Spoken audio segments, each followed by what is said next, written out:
ಆ ಪರಮಾತ್ಮ ಬಾಲಕೃಷ್ಣನಾಗಿ ವಸುದೇವನ ಮುಂದೆ ಪ್ರಕಟಗೊಂಡಿದ್ದಾನೆ ಸೂತಿಕಾಗೃಹದಲ್ಲಿ. ತನ್ನ ಶರೀರ ಕಾಂತಿಗಳಿಂದ ಆ ಸೂತಿಕಾಗೃಹವನ್ನು ಬೆಳಗುತ್ತಾ ಇದ್ದಾನೆ. ಅವನನ್ನು ಮಗುವಾಗಿ ಪಡೆದ ಧನ್ಯನಾದೆ ಅಂತ ಭಾವಿಸಿದಂತಹ ವಸುದೇವರು ನಾನಾ ವಿಧವಾಗಿ ಅವನನ್ನು ಸ್ತೋತ್ರ ಮಾಡ್ತಾ ಇದ್ದಾರೆ. ಏನಪ್ಪ ಇದು, ಮಾಯೆಯಿಂದ ಈ ಸೃಷ್ಟಿಸಲ್ಪಟ್ಟ ನಿನ್ನ ಮಾಯೆಯಿಂದ ನೀನೇ ಸೃಷ್ಟಿ ಮಾಡಿರ್ತಕ್ಕಂತಹ ಈ ಜಗತ್ತಿನ ಒಳಗೆ ಹೊರಗೆ ಎಲ್ಲ ಕಡೆಯಲ್ಲೂ ಕೂಡ ಸದಾಕಾಲವೂ ನೀನೇ ಸಿದ್ಧನಾಗಿದ್ದೀಯ. ಇಲ್ಲೇ ಸದಾ ಇರೋದರಿಂದ ಸರ್ವಗತನಾದಂತಹ ನೀನು ನನ್ನ ಮನೆಯಲ್ಲಿ ನೀನೀಗ ಹುಟ್ಟಿದೆ ಅಂತಂದ್ರೂ ನಿತ್ಯ ಸಿದ್ಧನಾಗಿರತಕ್ಕಂಥ ಸದಾಕಾಲ ಇರತಕ್ಕಂಥ ಸಚ್ಚಿದಾನಂದಾತ್ಮಕನಾದ ನಿನಗೆ ಒಂದು ಹುಟ್ಟು ಅನ್ನೋದನ್ನು ನಾವು ಹುಟ್ಟಿದೆ ಅಂತ ಹೇಳ್ತಾ ಇದ್ದೀವಲ್ಲ, ಇದು ಎಷ್ಟು ವಿಡಂಬನಾತ್ಮಕ ಅಲ್ವಾ ಅಂತ ಮುಂತಾಗಿ ಪ್ರಾರ್ಥನೆ ಮಾಡ್ತಾ ಇದ್ದಾನೆ. ಅಂದರೆ ಆ ತನ್ನ ಮಗುವಿನಲ್ಲಿ ಅವನು ಆ ಸಚ್ಚಿದಾನಂದ ಪರಬ್ರಹ್ಮಸ್ವರೂಪವನ್ನು ಕಾಣ್ತಾ ಇದ್ದಾನೆ ವಸುದೇವ. ಇನ್ನು ಮುಂದಕ್ಕೆ 119ನೇ ಶ್ಲೋಕ ನೋಡೋಣ.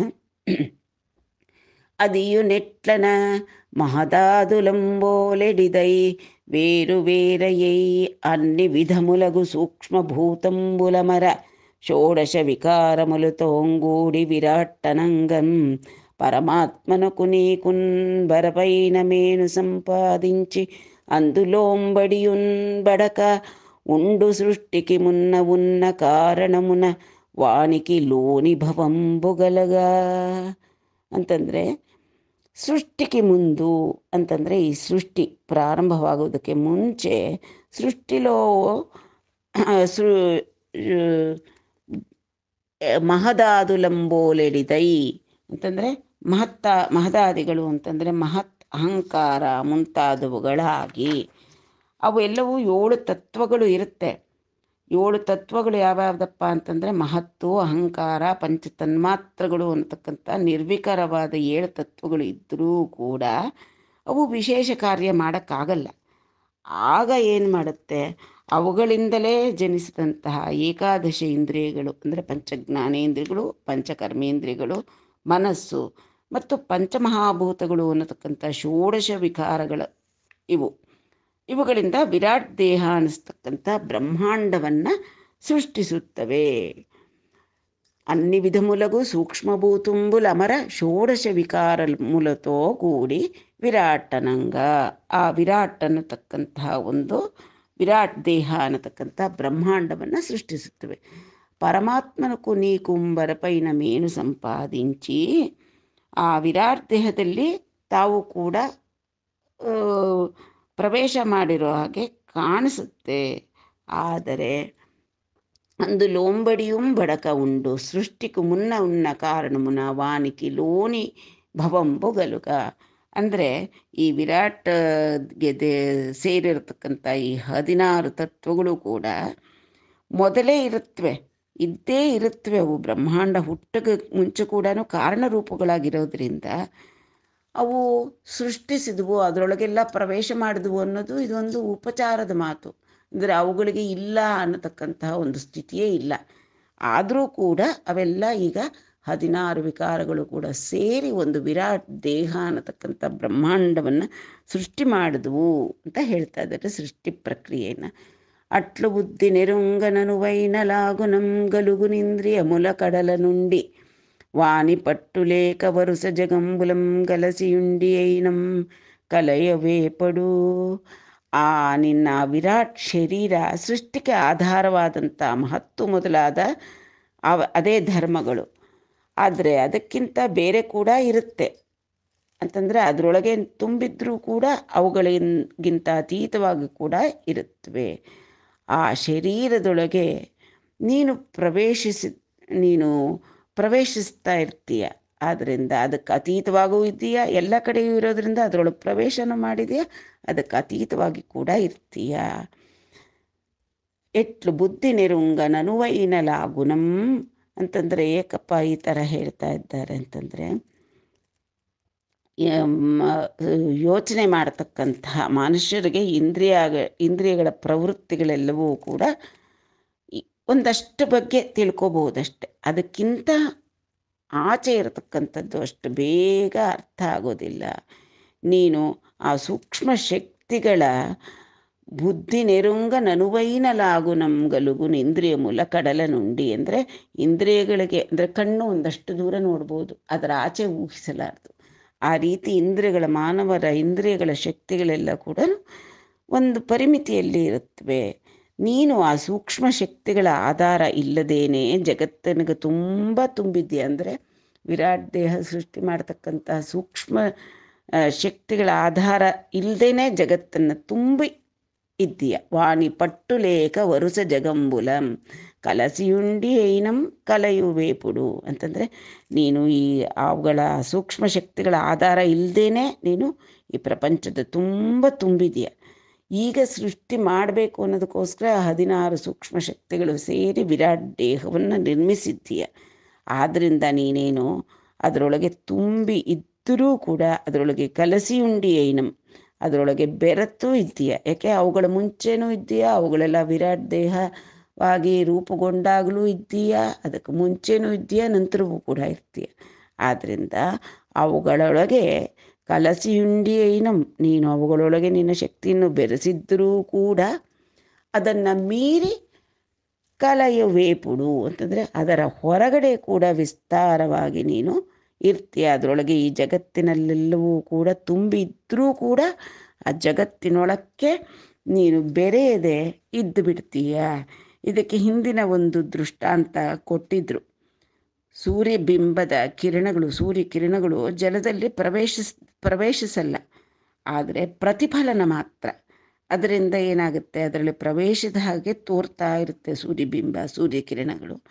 ನೀರಿನಲ್ಲಿ ಉಂಟಾಗತಕ್ಕಂಥ ಚಲನಾದಿ ವಿಕಾರಗಳು ಕೂಡ ಆ ಒಂದು ಬೆಳಕಿಗೂ ಆ ಕಿರಣಗಳಿಗೂ ಕೂಡ ಸೂರ್ಯ ಜ್ಯೋತಿಗೂ ಕೂಡ ಉಂಟಾಯಿತು ಅನ್ನೋ ರೀತಿಯಲ್ಲಿ ಪ್ರಪಂಚಕ್ಕೆ ನೀನು ಅತೀತನಾಗಿ ಇದ್ದರೂ ಕೂಡ ಈ ಪ್ರಪಂಚವನ್ನೆಲ್ಲ ನಿನ್ನ ಮಾಯೆಯಿಂದ ಸೃಷ್ಟಿಸಿ ನೀನು ಅದರೊಳಗೆ ಬೆರೆತು ಹೋಗಿ ಅದರಿಂದ ವಿಕಾರಕ್ಕೆ ಒಳಗಾಗದೇ ಇದ್ದರೂ ಕೂಡ ಜೀವಾತ್ಮನ ಸ್ವರೂಪದಿಂದ ಒಳಹೊಕ್ಕಂತೆ ನೀನು ಕಾಣಿಸ್ತಾ ಇರ್ತೀಯ ಅಂತ. ಪ್ರಪಂಚದೊಳಗೂ ಹೊರಗೂ ಕೂಡ ಸರ್ವತ್ರ ಹೇಗೆ ಆ ಪರಬ್ರಹ್ಮ ಇದ್ದಾನೆ ಅನ್ನೋದನ್ನು ವಸುದೇವರು ಸ್ತೋತ್ರ ಮಾಡ್ತಾ ಇದ್ದಾರೆ. ಸರ್ವಮುನೀಲೋನಿದಿಗ ಸರ್ವಾತ್ಮುಂಡವು ಆತ್ಮವಸ್ತು ಸಂಪನ್ನುಂಡವೈ ಸರ್ವಮಯುಂಡವಗು ನೀಕುನು ಸರ್ವೇಶ್ವರ ಲೇವುಲೋನು ಸಂಧುಲು ವೆಲಿಯುನ್. ಸರ್ವಮು ನೀಲೋನಿದಿಗ ಅಂತಂದರೆ ಈ ಸೃಷ್ಟಿಯೆಲ್ಲವೂ ಕೂಡ ನಿನ್ನೊಳಗೆ ಇದೆ, ನಿನ್ನೊಳಗೆ ಇರೋದರಿಂದ ಸರ್ವಾತ್ಮುಂಡವು ಅಂದರೆ ಎಲ್ಲದಕ್ಕೂ ಆತ್ಮಸ್ವರೂಪವಾದಂತಹ ನೀನು ಆತ್ಮವಸ್ತು ಸಂಪನ್ನುಂಡವೈ, ಎಲ್ಲದರ ಆತ್ಮವಸ್ತು ನೀನೇ ಆಗಿರುವುದರಿಂದ ಸರ್ವಮಯುಂಡವಗು ನೀಕುನು, ಸರ್ವಮಯನಾದಂತಹ ನಿನಗೆ ಹೇ ಲೇವು ಲೋನು ಸಂಧುಲು ವೆಲಿಯುನ್ ಅಂತಂದರೆ ಲೋನು ಅಂದರೆ ಒಳಗಡೆ, ಅಂದರೆ ಅವುಗಳ ಒಳಗಡೆ ಅನ್ನತಕ್ಕಂಥದ್ದಾಗಲಿ, ವೆಲಿಯುನ್ ಅಂದರೆ ಹೊರಗಡೆ ಅನ್ನತಕ್ಕಂಥದ್ದಾದರೆ, ಸಂಧುಲು ಅಂದರೆ ಮಧ್ಯೆ, ಒಳಗೆ ಹೊರಗೆ ಮಧ್ಯೆ, ಈ ರೀತಿಯಾದಂತಹ ಯಾವುದೇ ಬದಲಾವಣೆಗಳು ನಿನಗೆ ಇಲ್ಲ. ಅಂದರೆ ಸರ್ವತ್ರ ಸದಾಕಾಲ ಎಲ್ಲ ಕಡೆಯೂ ನೀನಿದ್ದೇ ಇದ್ದೀಯ. ಆದ್ದರಿಂದಲೇ ನೀಕುನು ಸರ್ವೇಶ್ವರ, ಆದ್ದರಿಂದಲೇ ನೀನು ಸರ್ವೇಶ್ವರ. ನಿನಗೆ ಈ ಸೃಷ್ಟಿಯಲ್ಲಿರ್ತಕ್ಕಂಥದ್ರ ಎಲ್ಲದರೊಳಗೂ ಆತ್ಮಸ್ವರೂಪನಾಗಿದೆಯಾ. ಅವುಗಳೆಲ್ಲವೂ ನಿನ್ನೊಳಗೆ ಇವೆ. ಬ್ರಹ್ಮಾಂಡ ಅಂದ್ರೇ ನೀನೇ, ಅದರೊಳಗೆ ಈ ವಸ್ತುಗಳೆಲ್ಲ ಇವೆ, ಅದರೊಳಗೆ ಆತ್ಮಸ್ವರೂಪನಾಗಿ ನೀನು ಇದ್ದೀಯ. ಅದರ ಹೊರಗಡೆನೂ ಎಲ್ಲ ಕಡೆಯಲ್ಲೂ ಸದಾಕಾಲ ಇದ್ದೇ ಇದ್ದೀಯ. ಆದ್ದರಿಂದ ನಿನಗೆ ಒಳಗೆ ಹೊರಗೆ ನಡುವೆ ಅನ್ನತಕ್ಕಂಥ ಯಾವುದೂ ಅವಸ್ಥಾ ಭೇದಗಳು ಯಾವುವೂ ಕೂಡ ನಿನಗೆ ಇಲ್ಲ. ನೀನು ಸರ್ವೇಶ್ವರನಾದವನು. ಆತ್ಮಬಲನಂ ಗಲಿಗಿ ಅಮರು ದೇಹಾದುಲನ್ ಆತ್ಮಕಂಠೆ వేరులవి అటుంచు తలంచువాడు మూఢతముండుగావున ఈశ విశ్వమెల్ల నీవే ಬೇರುಲೇದು. ಆತ್ಮಬಲನಂ ಗಲಿಗಿ ಅಮರು ದೇಹಾದುಲನ್ ಅಂತಂದರೆ ಆ ಸರ್ವಾತ್ಮನಾದಂಥ ಸರ್ವೇಶ್ವರನಾದಂತಹ ಜಗದಾತ್ಮನಾದಂಥ ನಿನ್ನಿಂದಲೇ ಈ ಶರೀರ ಮನಸ್ಸು ಪ್ರಪಂಚ ಮುಂತಾದಂತಹ ಅವುಗಳಾಗಿ ಉಂಟಾಗಿವೆ. ಅವು ನಿನ್ನೊಳಗಿಂದಲೇ ಹುಟ್ಟುಕೊಂಡು ಬಂದಿವೆ. ಅವುಗಳನ್ನು ಆತ್ಮಕಂಟೇ ವೇರುಲವಿಯಟಂಚೂದಲಂಚು ವಾಂಡು ಅಂದರೆ ಈ ಪ್ರಪಂಚವನ್ನು ವಿಶ್ವಾತ್ಮವಾದಂತಹ ವಿಶ್ವಾತ್ಮಕ್ಕಿಂತಲೂ ಕೂಡ ಬೇರೆ ಅಂತ ಯೋಚನೆ ಮಾಡ್ತಕ್ಕಂಥವನು ಮೂಢತಮಂಡು. ಅವನು ಮೂಢ ಅಂತಂದರೆ ಯಾವನು ಈ ದೃಶ್ಯವಾಗಳಾದಂಥ ಶರೀರಗಳನ್ನು ಆತ್ಮನಾದ ತನಗಿಂತಲೂ ಬೇರೆ ಅಂತ ತಿಳ್ಕೊಳ್ತಾನೋ ಅವನು ಮೂಢ. ಅಂದರೆ ಈ ದೇಹೇಂದ್ರಿಯಾದಿಗಳೆಲ್ಲವೂ ಕೂಡ ವಾಚಾರಂಭಣನೆ ಹೊರತು ಸತ್ಯ ಅಲ್ಲ. ಈ ದೇಹಾತ್ಮ ಭಾವವನ್ನು ಈ ದೇಹವೇ ನಾನು ಅನ್ನತಕ್ಕಂಥ ದೇಹಾತ್ಮ ಭಾವವನ್ನು ಯಾರಾದರೆ ಹೊಂದಿರ್ತಾರೋ ಅವನು ಮೂಢ, ಅವನು ವಿವೇಕಿ ಅಲ್ಲ. ಅವನು ಅದರಿಂದ ನಿರ್ಗುಣ ನಿರಪೇಕ್ಷ ನಿರ್ವಿಕಾರ ನೀನೇ ಈ ಜಗತ್ತನ್ನು ಸೃಷ್ಟಿ ಮಾಡ್ತಕ್ಕಂಥದ್ರಿಂದ ಕಾವುನ ಆದ್ದರಿಂದ ನೀನು ಈಶಾ ವಿಶ್ವಮೆಲ್ಲ ನೀವೇರು ಲೇದು. ಅದರಿಂದ ಈ ವಿಶ್ವ ಪ್ರಪಂಚ ಎಲ್ಲ ಆಗಿ ತೋರ್ತಾ ಇರ್ತಕ್ಕಂಥದ್ದು ನೀನೊಬ್ಬನೇ, ವಿಶ್ವಾತ್ಮನಾದ ನೀನೇ ಇವೆಲ್ಲವೂ ಆಗಿ ತೋರ್ತಾ ಇದ್ದೀಯೋ ಹೊರತು ನಿನಗಿಂತ ಬೇರೆಯಾಗಿ ಅವಿಲ್ಲ.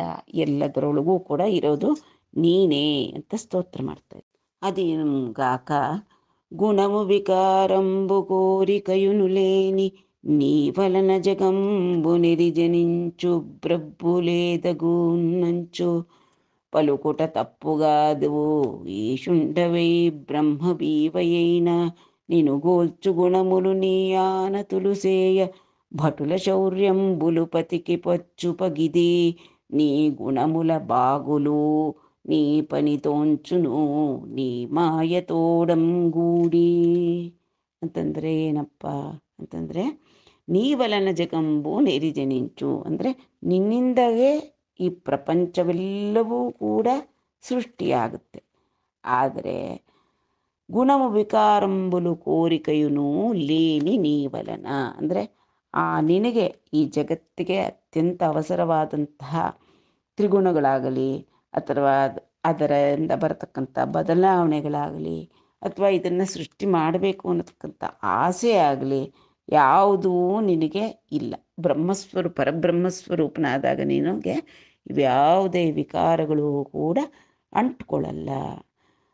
ಪಲುಕುಟ ತಪ್ಪುಗಾದು ಈಶುಂಡವೈ ಬ್ರಹ್ಮವೀವೇನ ಅಂದರೆ ಬ್ರಹ್ಮಸ್ವರೂಪನಾಗಿರುವಾಗ ನಿನಗೆ ಯಾವುದೇ ವಿಕಾರಗಳು ಇಲ್ಲ. ಆದರೆ ಈಶ್ವರನಾಗಿ ನೀನು ಏನು ಮಾಡ್ತೀಯ, ನೀನು ಗೋಲ್ಚು ಗುಣಮುಲು ನೀ ಆನ ತುಳುಸೇಯ ಅಂತಂದರೆ ಈ ಸೃಷ್ಟಿಗೆ ಅವಸರವಾದಂತಹ ಸತ್ವ ರಜಸ್ತಮೋ ಗುಣಗಳೆಲ್ಲವೂ ಕೂಡ ಅವೇನು ಮಾಡುತ್ತವೆ, ನಿನ್ನ ಆಜ್ಞೆಗಳನ್ನು ಪರಿಪಾಲಿಸುತ್ತೆ.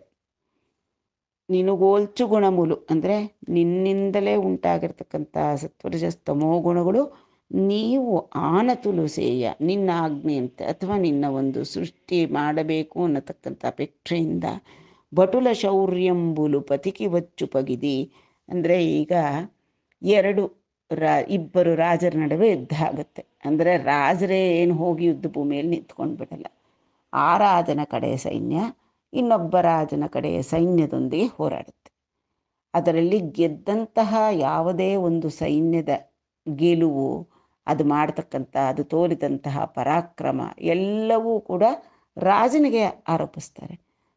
ಈ ರಾಜ ಗೆದ್ದು ಬಿಟ್ಟ, ಇವನು ಈ ಯುದ್ಧವನ್ನು ಗೆದ್ದ ಅಂತ ಹೇಳ್ತಾರೆ ಹೊರತು ಪ್ರತಿಯೊಬ್ಬ ಭಟರ ಹೆಸರು ಹೇಳಿ ಅವರೆಲ್ಲ ಗೆದ್ದರು ಅಂತ ಹೇಳಲ್ಲ.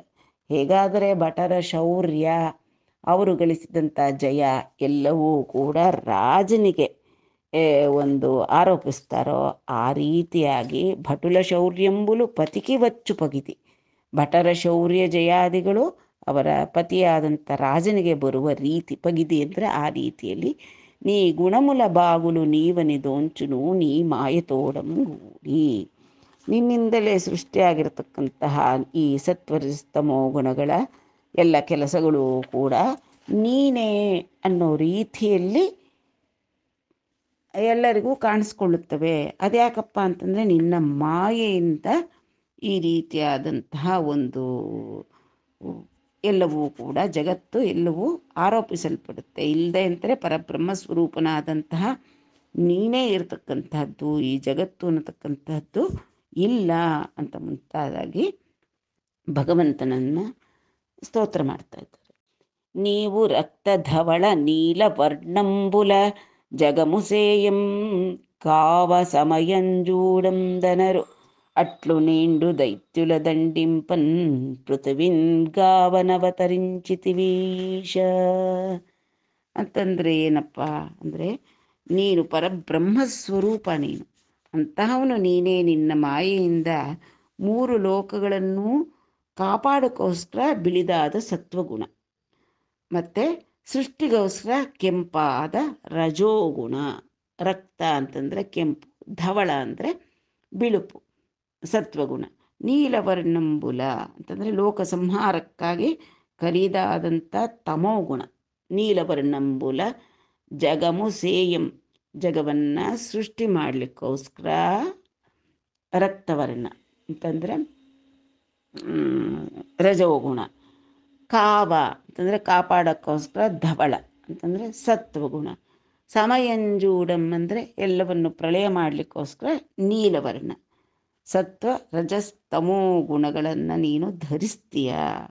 ಈ ಪ್ರಭುವೇ, ಈ ಲೋಕವನ್ನು ರಕ್ಷಿಸಬೇಕು ಅಂತ ನನ್ನ ಮನೆಯಲ್ಲಿ ಅವತರಿಸಿದ್ದೀಯ ನೀನೀಗ. ಪೃಥ್ವೀಂ ಗಾನ ನವತರಿಂಚ್ತೀವಿ, ಈಶ್ವರ ನೀನು ಅವತರಿಸಿದ್ದೀಯ. ರಾಜರು ಅಂತ ಹೆಸರಿಟ್ಕೊಂಡಿರ್ತಕ್ಕಂಥ ದೈತ್ಯ ದಾನವರ ಸೇನೆಗಳನ್ನು ನೀನು ನಿರ್ಮೂಲನೆ ಮಾಡ್ತೀಯ. ನೇಂಡು ದೈತ್ಯುಲಂ ದಂಡಿಂಪ, ಆ ರಾಕ್ಷಸರನ್ನು ದಂಡಿಸುವುದಕ್ಕಾಗಿ, ಅವರನ್ನು ನಿರ್ಮೂಲ ಮಾಡೋದಕ್ಕೋಸ್ಕರ ಪೃಥ್ವಿಂಗಾವ, ನೀನು ಅವತಾರ ಮಾಡಿ ರಾಕ್ಷಸರನ್ನು ಸಂಹಾರ ಮಾಡಿ ಪೃಥ್ವಿಯನ್ನು ಕಾಪಾಡಲಿಕ್ಕೋಸ್ಕರ ಅವತರಿಂಚಿತೀವಿ ಈಶ. ಈಗ ನೀನು ನನ್ನ ಮನೆಯಲ್ಲಿ ನೀನು ಈ ರೀತಿಯಾಗಿ ನೀನು ಜನಿಸಿದ್ದೀಯೇ, ಅವತಾರ ಮಾಡಿದ್ದೀಯ. ಮಿಂಟನ್ ರೋಸಿನಂ ರೋಂತ దాలిమినిలో మెండ్రింపమున్ నా ఇంటం పుట్టెదవంచు కంసుండు దోడిన్ హింసించే నీ ఎన్నలం కంఠం కూరుకుదేండు నీ ఉదయమాకారాజనుల్ చెప్పంగ పంటింప ఎదురెంగుదెంచుబడి నీపై నేండు సన్నద్ధుండై. ಮೀಂಟನ್ ರೋಸಿನ ಮ್ರೋಂತದಾಲಿಮಿನಿಲೋ ಅಂದರೆ ಆಕಾಶವಾಣಿ. ಮ್ರಿಂತಂಬ್ರೋಗುಲು ಅಂತಂದರೆ ಆಕಾಶವಾಣಿ ಹೇಳಿದಂತಹ ಮ್ರೋಂತ ಅಂದರೆ ಆ ಮಾತುಗಳನ್ನು, ಆ ವಾಕ್ಕುಗಳನ್ನು ಕೇಳಿ ಮೇನ್ರಿಂಪ ಮುನ್ನ ನೀವು ನಾ ಇಂಟಂ ಪುಟ್ಟೆದ ವಂಚು, ಅವುಗಳನ್ನು ಕೇಳಿ ಅವನು ಆವತ್ತಿಂದ ಕೂಡ ನೀನು ನನ್ನ ಹಾಗೂ ದೇವಕಿ ದೇವಿಯ ಗರ್ಭದಲ್ಲಿ ನೀನು ಜನಿಸ್ತೀಯ, ಹುಟ್ಟುತ್ತೀಯ. ಪುಟ್ಟೆದೆ ವಂಚು, ಹುಟ್ಟುತ್ತೀಯ ಅಂತಂದುಬಿಟ್ಟು ಆ ಕಂಸ ಹೆದರ್ಕೊಂಡು ಬಿಟ್ಟಿದ್ದಾನೆ. ಆದ್ದರಿಂದ ಅವನೇನು ಮಾಡ್ದ, ಕಂಸುಂಡು ದೋಡಿನ್ ಹಿಂಸಿಂಚೆ ನೀ ಅನ್ನಲಂ, ನೀನು ಯಾವಾಗ ಹುಡ್ತೀಯೋ ಏನೋ ಅಂತ ಆಕಾಶವಾಣಿ ಮಾತುಗಳನ್ನು ನೆಚ್ಚಿ ನಂಬಿ ಅವನೇನು ಮಾಡ್ದ, ಹುಟ್ಟಿದ ತಕ್ಷಣ ದೋಡಿನ್ ಅಂದರೆ ಹುಟ್ಟಿದ ತಕ್ಷಣವೇ ನೀ ಅನ್ನಲಂ, ನಿನ್ನ ಅಣ್ಣಂದಿರನ್ನ ಹಿಂಸಿಂಚೆ ಸಂಹಾರ ಮಾಡಿಬಿಟ್ಟ ಅವನು. ಕಂಠಂ ಕೂರುಕುದೇಂಡು, ಕಣ್ಣು ರೆಪ್ಪೆ ಮಿಟುಕರಿಸ್ತಿರ ಕಾಯ್ತಾ ಇದ್ದಾನೆ ಅವನು. ನೀನು ಯಾವಾಗ ಹುಡ್ತೀಯೋ, ನೀ ಉದಯಂ ಕಾಯ್ತಾ ಇದ್ದಾನೆ. ಇವಾಗಂತೂ ದೇವಕಿ ದೇವಿಗೆ ಪ್ರಸವಗಳಿಗೆ ಸಮೀಪಿಸಿದೆ ಅನ್ನೋದು ಅವನಿಗೂ ಗೊತ್ತು. ಅವನು ಕಣ್ಣು ಮಿಟುಕರಿಸ್ತಿಲ್ಲ, ನಿದ್ದೆ ಮಾಡ್ತಿಲ್ಲ, ಅನ್ನಪಾನಾದಿಗಳು ಅವನಿಗೆ ಸೇರ್ತಿಲ್ಲ, ಕಾತರದಿಂದ ಕಾಯ್ತಾ ಇದ್ದಾನೆ. ನೀ ಉದಯಮು, ನೀನು ಹುಟ್ಟಿದ್ದ ವಿಷಯವನ್ನು ಕಾರಾಜನುಲ್ ಸಪ್ಪಂಗ, ಕಾರಾಜನರು ಅಂದರೆ ಆ ಕಾರಾಗೃಹದಲ್ಲಿರ್ತಕ್ಕಂತಹ ಭಟರು ಹೇಳಿದ ತಕ್ಷಣನೇ ಏನು ಮಾಡ್ತಾನೆ, ಸೆಪ್ಪಂಗ ನೀ ಉದಯಮ ಕಾರಾಜನುಲ್ ಸೆಪ್ಪಂಗ ಬಂಟಿಂಪ ಎದುರೆಂಗುದೇಂಚುವಡಿ ನೀಪೈ ನೇಂಡು ಸನ್ನದ್ದುಂಡೈ. ಆ ಕಾರಾಗಾರ ಭಟರು ನಿನ್ನ ಜನನದ ವಿಷಯ ಹೇಳಿದ ತಕ್ಷಣನೇ ಏನು ಮಾಡ್ತಾನೆ, ಇನ್ನು ಬಂಟಿಂಪ ಅಂದರೆ ಇನ್ನು ಹಿಂದೆ ನಿಂತ್ಕೊಳ್ಳಲ್ಲ ಅವನು. ಕಾಯ್ತಾ ಇದ್ದಾನೆ. 6 ಜನ ಮಕ್ಕಳನ್ನ ಆಗಲೇ ಕೊಂದುಬಿಟ್ಟಿದ್ದಾನೆ ನೀನೇನೇನೋ ಅಂದ್ಕೊಂಡು. ತಕ್ಷಣವೇ ಎದುರೆಂಗುದೇಂಚು, ನಿನ್ನ ಮೇಲೆ ಬೀಳಬೇಕು ಅನ್ನೋದು ರೀತಿಯಾಗಿ ನಿನ್ನನ್ನು ಆಕ್ರಮಣ ಮಾಡಿಬಿಡ್ಬೇಕು, ನಿನ್ನನ್ನು ಇಲ್ಲವಾಗಿಸ್ಬಿಡ್ಬೇಕು. ಇಲ್ಲ ಅಂತಂದರೆ ದೇವಕಿ ದೇವಿ ಅಷ್ಟಮ ಗರ್ಭ ನಿನ್ನ ಸಾವಿಗೆ ಕಾರಣ ಅಂತ ಅವತ್ತೇ ಹೇಳಿಬಿಟ್ಟಿದೆ. ದೇವಕಿ ದೇವಿ ಮದುವೆ ಸಂದರ್ಭದಲ್ಲೇ ಆಕಾಶವಾಣಿ ಹೇಳಿಬಿಟ್ಟಿದೆ. ಅದರಿಂದ ಎದುರು ನೋಡಿ ಸನ್ನದ್ಧನಾಗಿದ್ದಾನೆ, ಕಾಯ್ತಾ ಇದ್ದಾನೆ. ಈ ಭಟರು ಹೇಳಿದ ತಕ್ಷಣವೇ ಅವನು ನಿನ್ನನ್ನು ಆಕ್ರಮಿಸಕ್ಕೆ ಬದ್ ಬಂದು ಬಿಡ್ತಾ ಇದ್ದಾನೆ ಅಂತ ಮುಂತಾದಾಗಿ ತನ್ನ ವ್ಯಥೆ, ಶೋಕ, ಆ ಭಗವಂತನೇ ನೀನು ಅನ್ನತಕ್ಕಂತಹ ಒಂದು ತತ್ವ, ಭಕ್ತಿ ಪ್ರತಿಯೊಂದನ್ನು ಹೇಳಿ ವಸುದೇವ ಆ ಕಾರಾಗೃಹದ ಒಳಗೆ, ಸೂತಿಕಾಗೃಹದೊಳಗೆ ದೇವದೇವನನ್ನು ವಿಧ ವಿಧವಾಗಿ ಸ್ತೋತ್ರ ಮಾಡ್ತಾ ಇದ್ದಾರೆ. అనుచుండ దేవకీ దేవి మహాపురుష లక్షణుండును విచక్షుండును సుకుమారుండును నైన కుమారునిం కని కంసుని వలన వెరపున ಶುಚಿಸ್ಮಿತಯೈ ಇಟ್ಲನಿಯೇ. ಆ ವಸುದೇವರು ನಾನಾ ವಿಧವಾಗಿ ಸ್ತೋತ್ರ ಮಾಡ್ತಾ ಇದ್ದಾರೆ. ಆಗ ಆ ದೇವಕಿ ದೇವಿ ತಾನು ಕೂಡ ಆ ಶಿಶುವಿನ ಕಡೆ ನೋಡಿದ್ದಾಳೆ. ಆ ನೋಡಿದ ತಕ್ಷಣ ಆ ಮಗು ಹೇಗಿದೆ, ಸಕಲ ಸಲ್ಲಕ್ಷಣಗಳಿಂದ ಕೂಡಿದೆ. ಸಾಮುದ್ರಿಕ ಶಾಸ್ತ್ರ ರೀತಿಯಾಗಿ ಮಹಾಪುರುಷನ ಲಕ್ಷಣಗಳೆಲ್ಲವೂ ಕೂಡ ಇದೆ ಆ ಮಗುವಿನಲ್ಲಿ ಕಾಣ್ತಾ ಇದ್ದಾಳೆ. ಅವನು ಚೆನ್ನಾಗಿ ನೋಡ್ತಾ ಇದ್ದಾನೆ, ತುಂಬ ಸುಕುಮಾರವಾಗಿ ಕಾಣಿಸ್ತಾ ಇದ್ದಾನೆ. ಆ ಕಂಸನ ಹೆಸರು ಕಂಸುನಿಬಲನ ವೆರಪುನ, ಕಂಸನ ಹೆಸರು ಎತ್ತಿದ ತಕ್ಷಣ ದೇವಕಿ ದೇವಿಯ ಹೃದಯ ನಡಿಗೆ ಹೋಗ್ಬಿಟ್ಟಿದೆ. ಪಾಪ, ಹೆತ್ತ ತಕ್ಷಣ ಒಂದು ಮಗು ಕೂಡ ಹಾಲೂಡಿಸದೇ ಇರತಕ್ಕಂಥ ದೌರ್ಭಾಗ್ಯ ಆಕೆಯದು. ಈಗ ಕೂಡ ಈ ಮಗುವಿನ ಕಡೆ ನೋಡ್ತಾ ಇದ್ದಾಳೆ. ಕಂಸನ ಹೆಸರು ಕೇಳಿದ ತಕ್ಷಣ ಕಂಸುನಿವಲನ ವೆರಪುನ, ಭಯ ಆಗೋಯ್ತು ಆಕೆಗೆ. ಒಂದು ಕ್ಷಣ ಆಕೆ ಹೃದಯ ತಲ್ಲಣಿಸಿ ಹೋಯಿತು. ಭಯಪಟ್ಟು ಆ ಮಗುವನ್ನು ನೋಡ್ತಾಳೆ, ಮಗು ಕಡೆ ತಿರುಗಿದ್ದಾಳೆ. ಮಗುವನ್ನು ನೋಡಿದ ತಕ್ಷಣವೇ ಜಗದಾನಂದಕಾರಕ ಅವನು ಬಾಲರೂಪದಲ್ಲಿ ಸಕಲ ಸಲ್ಲಕ್ಷಣಗಳಿಂದ ಕೂಡಿ ಆಯುಧಗಳನ್ನು ಕೂಡ ಧರಿಸಿ ಇದ್ದಾನೆ. ಅಂತಹ ಮಗುವನ್ನು ನೋಡಿದ ತಕ್ಷಣ ಈಕೆ ಶುಚಿಸ್ಮಿತಯೇ ಇಟ್ಲನಿಯೇ, ಅವಳಿಗೆ ತನಗೆ ತಾನೇ ತಿಳಿಯದೇ ಇರೋ ರೀತಿಯಲ್ಲಿ ಮಗುವನ್ನು ನೋಡಿದ ತಕ್ಷಣ ಕಂಸನ ಭಯ ಎಲ್ಲಿ ಮಾಯವಾಯಿತು. ಶುಚಿಸ್ಮಿತ, ಶುಭ್ರವಾದ ನಗು ನಗ್ತಾ ಮುಂದಿನ ರೀತಿಯಲ್ಲಿ ಅವಳು ಕೂಡ ಭಿನ್ನ ಮಾಡ್ತಾಳೆ, ಸ್ತೋತ್ರ ಮಾಡ್ತಾಳೆ ದೇವಕಿ ದೇವಿ ಕೂಡ ಮಹಾಪುರುಷನನ್ನ. అట్టిట్టిదనరానిదై మొదలై నిండు కొన్నదై వెలుంగుచు గుణములేనిదై ఒక్క చందంబుదై కలదై నిర్విశేషమై క్రియలేక చెప్పరానిదే రూపమని శృతులెప్పుండు నొడివెడి ఆ రూపమగుచున్ అధ్యాత్మదీపమై బ్రహ్మరెండవయర్దంబు తుది జగంబులు నశింపన్ పెద్ద భూతగణము సూక్ష్మభూతమందు జొరంగ ఆ భూతంబు ప్రకృతిలోనంజొరంగ ప్రకృతి ఓయ్ ಅವ್ಯಕ್ತಮಂದು ಜೊರಂಗ ವ್ಯಕ್ತಮಡಂಗನು ಶೇಷ ಸಂಜ್ಞ ನೀವು ಸೆಲುವ ಮಗುದು ಅಂತಂದರೆ ಏನಪ್ಪ ಇದು? ನೀನು ಹುಟ್ಟಿದ್ದೀಯ, ಅಟ್ಟಿಟ್ಟಿದೆನರಾನಿದೈ, ನೀನಿಂತಹವನು ಅಂತ ನಿಶ್ಚಯವಾಗಿ ನೀನು ಹೇಳೋಕ್ಕೆ ಆಗಲ್ಲ. ಯಾವ ನಿನ್ನ ರೂಪ ವ್ಯಕ್ತವಾಗದೆ ಎಲ್ಲಕ್ಕೂ ಕಾರಣ. ಮೊದಲೈ ನಿಂಡುಕೊನ್ನದೈ ಅಂದರೆ ಎಲ್ಲ ಕಡೆಯೂ ಕೂಡ ನೀನು ವ್ಯಾಪ್ತನಾಗಿದ್ದೀಯ.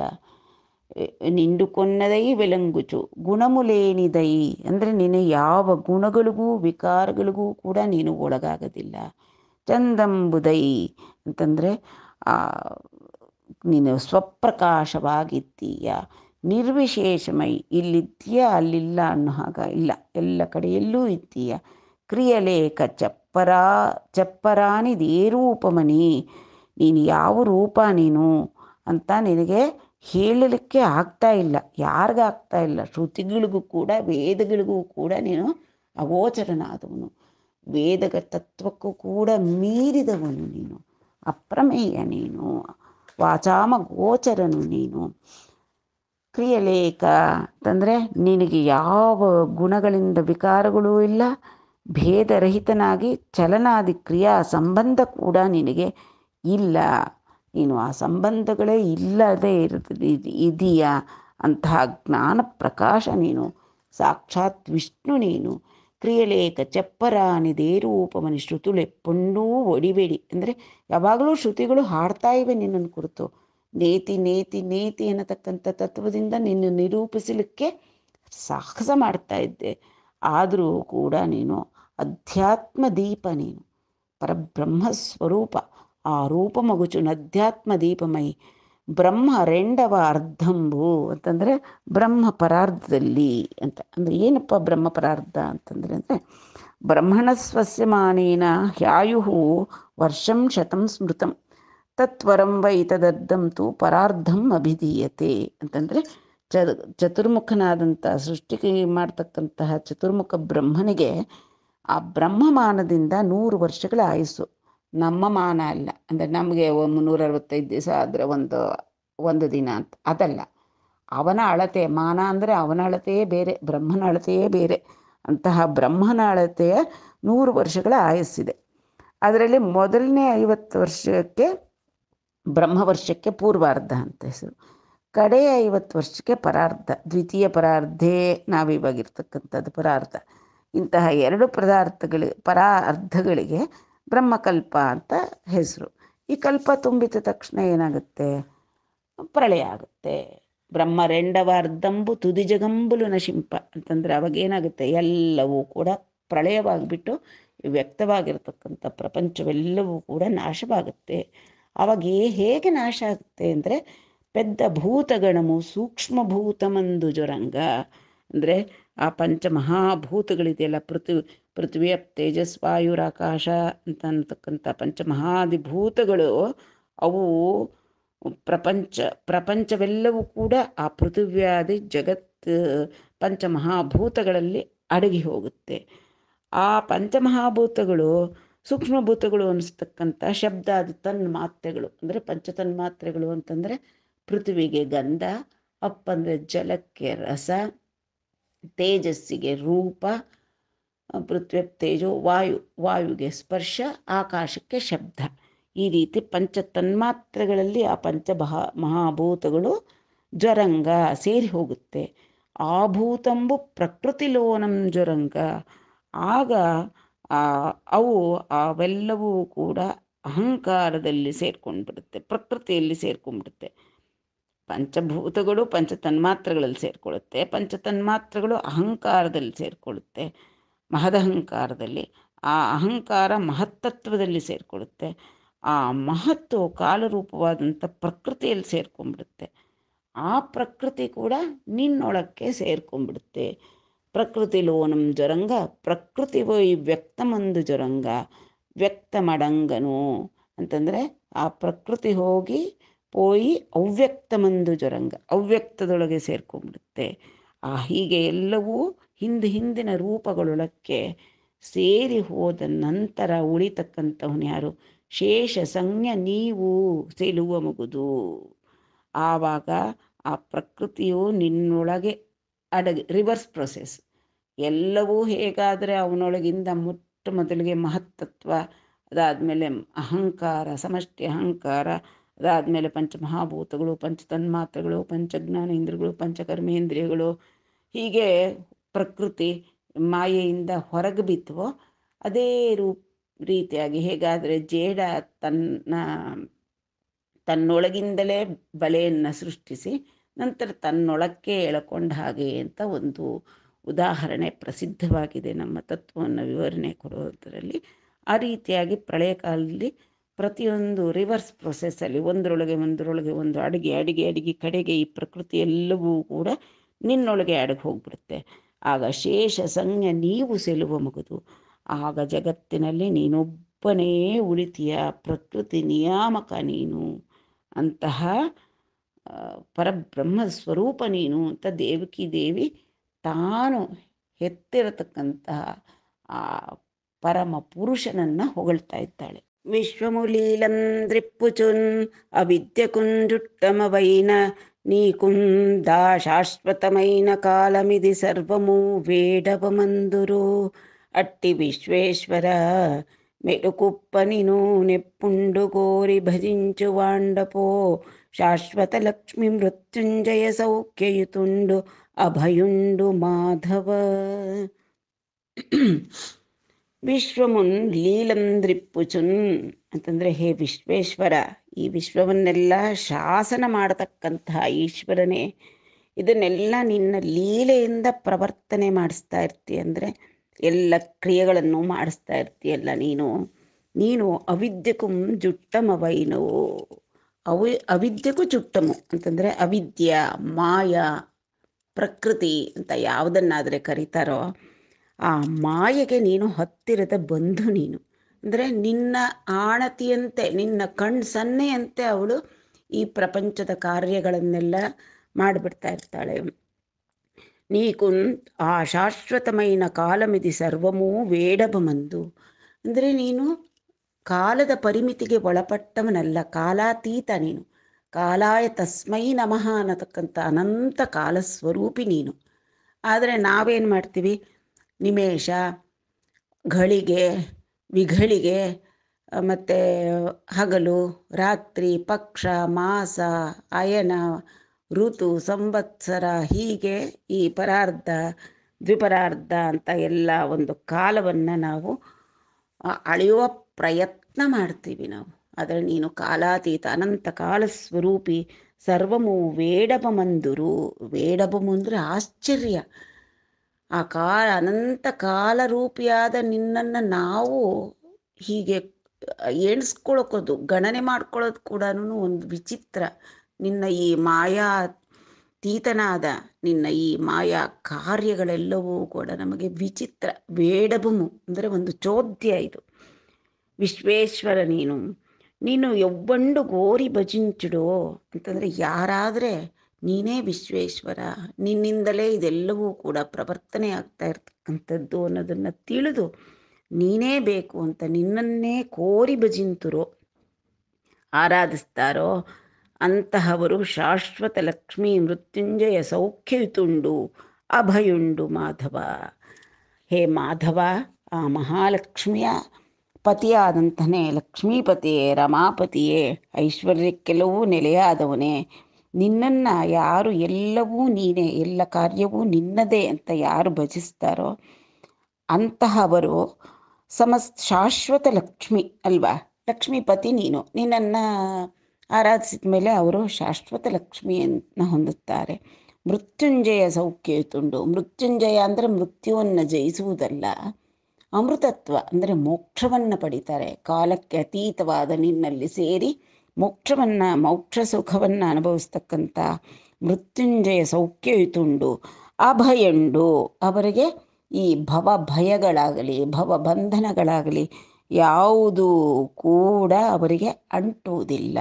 ಹೇ ಮಾಧವ ಲಕ್ಷ್ಮೀಪತಿ ಅಂತ ದೇವಕೀ ದೇವಿ ಆ ಮಹಾವಿಷ್ಣುವನ್ನು ಸ್ತೋತ್ರ ಮಾಡ್ತಾ ಇದ್ದಾರೆ. ఒంటి నిల్చి పురాణ యోగులు యోగ మార్గ నిరూఢలై కంటి మందురుగాని నిక్కమ కానరు. ఈ భవదాకృతిం గంటి భద్రమం గంటి మాంసపుం కన్నులం కనం పోల ఈ తోంటి రూಪಂ ದೊಲಂಗಬೆಟ್ಟುಮು ತೋಯಜೇಕ್ಷಣಾಂ ರೊಕ್ಕೆದನ್. ಹೇಗಾದರೆ ವಿಶ್ವೇಶ್ವರನಾದಂತಹ ನಿನ್ನನ್ನು ನೆಚ್ಚಿ ಆ ಪುರುಷನಾದಂಥವನು ಎಲ್ಲ ಸಕಲ ಲೋಕಗಳಲ್ಲಿಯೂ ಅಲದಾಡಿ ಎಲ್ಲೂ ಅಭಯ ಪಡೆಯದೇ ಇರತಕ್ಕಂಥ ಪುರುಷ ಕೂಡ ಪೂರ್ವಜನ್ಮದ ಸುಕೃತ ಸಂಸ್ಕಾರದಿಂದ ನಿನ್ನ ಚರಣಾರವಿಂದವನ್ನು ಭಜಿಸಿದ ನಂತರ ನೆಮ್ಮದಿಯಾಗಿ ಸುಖಿಸ್ತಾನೆ. ಅವನಿಗೆ ಮೃತ್ಯು ಭಯವಿಲ್ಲ ಮುಂತಾಗಿ ಹೇಳಿದಂಥ ದೇವಕಿ ಏನು ಹೇಳ್ತಾ ಇದ್ದಾಳೆ ಈಗ ಅಂದರೆ, ಇದೇನಪ್ಪ ನೀನು ಒಂಟಿ ನಿಲ್ಚಿ ಪುರಾಣ ಯೋಗುಲು ಯೋಗ ಮಾರ್ಗ ನಿರೂಢಲೈ ಕಂಟಿ ಮಂದುರುಗಾನಿ. ಹಿಂದೆ ಪುರಾಣ ಕಾಲದಲ್ಲಿ ಮಹಾಯೋಗೀಶ್ವರರು ಯೋಗ ಮಾರ್ಗದಲ್ಲಿ ನಿರೂಢರಾಗಿ ಅತ್ಯಂತ ದೀಕ್ಷೆಯಿಂದ ಏಕಾಂತದಲ್ಲಿ ಪಂಚಾಗ್ನಿ ಮಧ್ಯೆ ತಪಸ್ಸು ಮಾಡಿದವರು ಕೂಡ ಇದ್ದಾರೆ. ಏಕಚಿತ್ತರಾಗಿ ನಿನ್ನನ್ನೇ ಧ್ಯಾನ ಮಾಡಿ ತಪಸ್ಸು ಮಾಡಿ ಮಾಡಿ ಮಾಡಿ ಕಂಟಿ ಮಂದರು. ನಾವೀಗ ಭಗವಂತ ನಮಗೆ ಸಾಕ್ಷಾತ್ಕಾರ ಆದ, ನಾವು ನೋಡಿದ್ವಿ ಅಂತ ಹೇಳ್ತಾರೆ, ಪ್ರತ್ಯಕ್ಷನಾದ ಅಂತ ಹೇಳ್ತಾರೆ. ಆದರೆ ನಿಕ್ಕಮಕಾನರು, ಆದರೂ ನಿನ್ನ ಒಂದು ಸ್ವರೂಪವನ್ನು ಕಾಣಲಿಕ್ಕೆ ಆಗಲ್ಲ.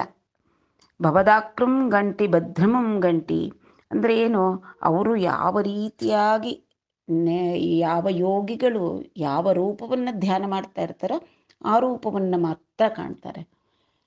ನಿನ್ನದೇ ವೈಭವ ರೂಪ ವಿಷ್ಣು ಸ್ವರೂಪವನ್ನು ಕಾಣರು. ಯಾಕೆ, ಅವರವರ ಭಾವಕ್ಕೆ ಅವರವರ ಭಕುತಿಗೆ ಅವರವರ ತೆರನಾಗಿ ಇರುವುದೇನು ಶಿವಯೋಗಿ.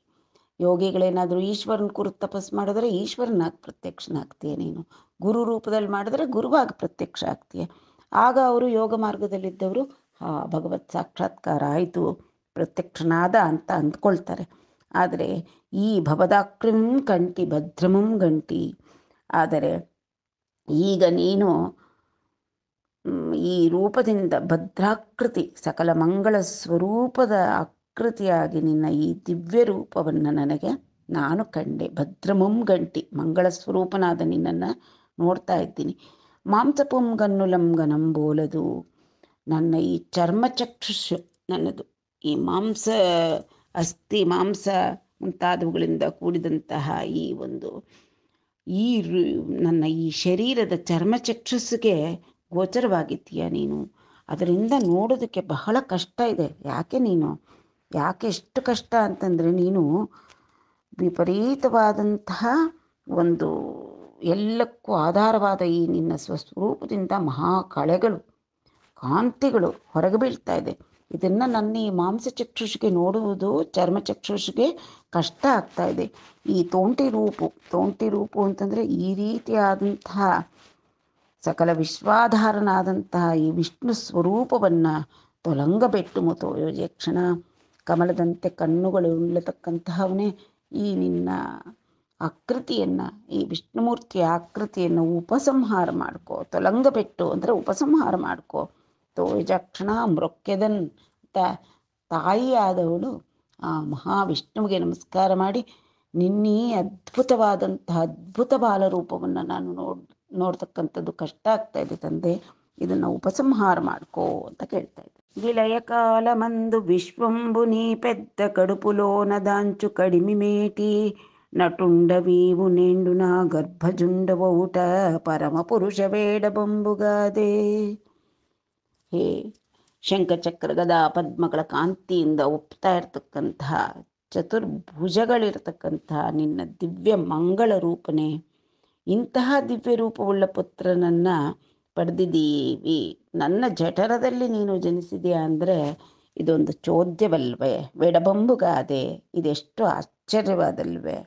ಯಾಕೆ ಅಂತಂದರೆ, ವಿಲಯ ಕಾಲಮಂದು ಸೃಷ್ಟಿಯೆಲ್ಲವೂ ಕೂಡ ಪ್ರಳಯವಾಗದಂತಹ ಸಂದರ್ಭದಲ್ಲಿ ವಿಶ್ವಂಬು ನೀ ಪೆದ್ದ ಕಡುಪುಲೋನದಾಂಚು ಕಡಿಮೆ ಮೇಟಿ, ಸ್ವಲ್ಪ ಕೂಡ ಇಕ್ಕಟ್ಟಿಲ್ಲದಂತೆ ಈ ಇಡೀ ಚತುರ್ದಶ ಭುವನ ಬ್ರಹ್ಮಾಂಡಗಳನ್ನೆಲ್ಲವನ್ನೂ ಕೂಡ ನಿನ್ನ ಗರ್ಭದಲ್ಲಿ ಧರಿಸ್ತಕ್ಕಂತಹ ವಿಶ್ವಗರ್ಭ ನೀನು, ವಿಶ್ವಾತ್ಮ ನೀನು.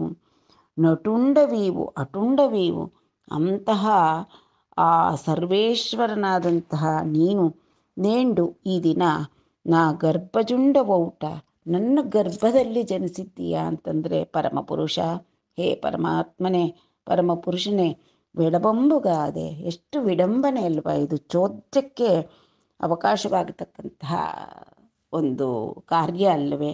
ಆದ್ದರಿಂದ ಮಧುಸೂದನ,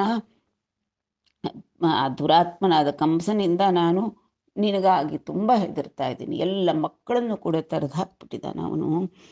ಆದ್ದರಿಂದ ಸರ್ವಾತ್ಮ ಈ ಶಂಖಚಕ್ರ ಗದಾ ಪದ್ಮಗಳ ಕಾಂತಿಗಳಿಂದ ಒಪ್ತಾ ಇರತಕ್ಕಂತಹ ಈ ಚತುರ್ಭುಜಗಳಿರ್ತಕ್ಕಂತಹ ಈ ನಿನ್ನ ದಿವ್ಯ ಮಂಗಳ ರೂಪವನ್ನು, ಸರ್ವಮಂಗಳ ರೂಪವನ್ನು, ವಿಶ್ವಾತ್ಮ ರೂಪವನ್ನು, ವಿಷ್ಣು ಸ್ವರೂಪವನ್ನು ನೀನು ಉಪಸಂಹಾರ ಮಾಡ್ಕೋ ಅಂತ ಬೇಡ್ತಾ ಇದ್ದಾಳೆ ದೇವಕಿ ದೇವಿ.